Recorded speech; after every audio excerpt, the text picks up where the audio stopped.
यदि सरस्वती की पूजा से ज्ञान, लक्ष्मी की पूजा से धन, दुर्गा की पूजा से शक्ति, हनुमान की पूजा से बल व गणेश पूजा से धन, वैभव, ऐश्वर्य मिलता है तो सबसे विद्वान, धनवान, शक्तिवान, बलवान व ऐश्वर्यशाली शूद्र, अतिदलित, पिछड़े व आदिवासी होते। पर ये सबसे दुखी, गंवार, अशिक्षित, गरीब, बदहाल यही है। अंधविश्वास त्यागो, शिक्षा को गले लगाओ। शूद्र, ओबीसी, एससी, एसटी, इनकी हिंदू धर्म में क्या हैसियत है? नंबर 1, गीता के 4थे अध्याय के 13वें पद में लिखा है, ये जो ब्राह्मण, क्षत्रिय, वैश्य व शूद्र जो विभाजन है वह मेरे द्वारा ही रचा गया है। फिर भगवत गीता में लिखा गया है 9वें अध्याय के 32वें पद में, मेरी शरण में आकर स्त्री, वैश्य, शूद्र भी जिनकी उत्पत्ति पाप योनि से हुई है परम गति को प्राप्त हो जाते हैं। महाभारत में लिखा है शूद्र का प्रमुख कार्य तीनों वर्णों की सेवा करना है। महाभारत ये भी लिखता है कि शूद्रों को संचित धन से स्वामी की रक्षा करनी चाहिए।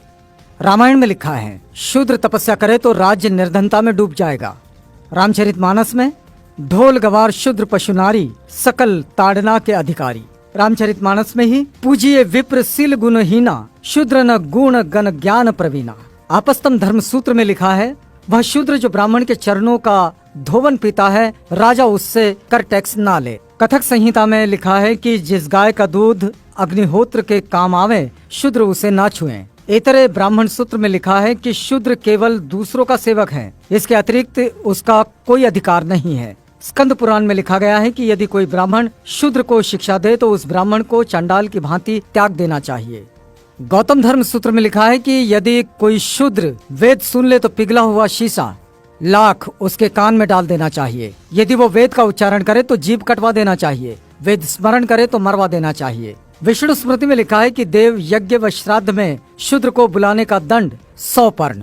आपस्तम धर्म सूत्र में कहा गया है कि ब्राह्मण कान तक उठाकर प्रणाम करे, क्षत्रिय वक्षस्थल तक, वैश्य कमर तक व शूद्र हाथ जोड़कर एवं झुककर प्रणाम करे। तैत्तरीय ब्राह्मण सूत्र में लिखा है कि ब्राह्मण की उत्पत्ति देवता से, शूद्रों की उत्पत्ति राक्षस से हुई है।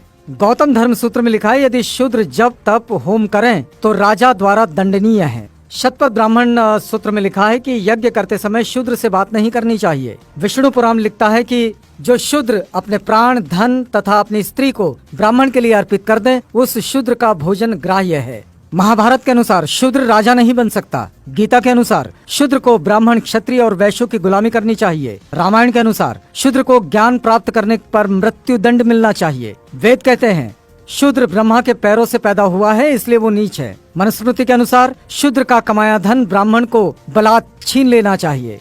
वेद कहते हैं शूद्र का स्थान ऊपर के तीनों वर्णों के चरणों में है। पुराण कहते हैं शूद्र केवल गुलामी के लिए जन्म लेते हैं।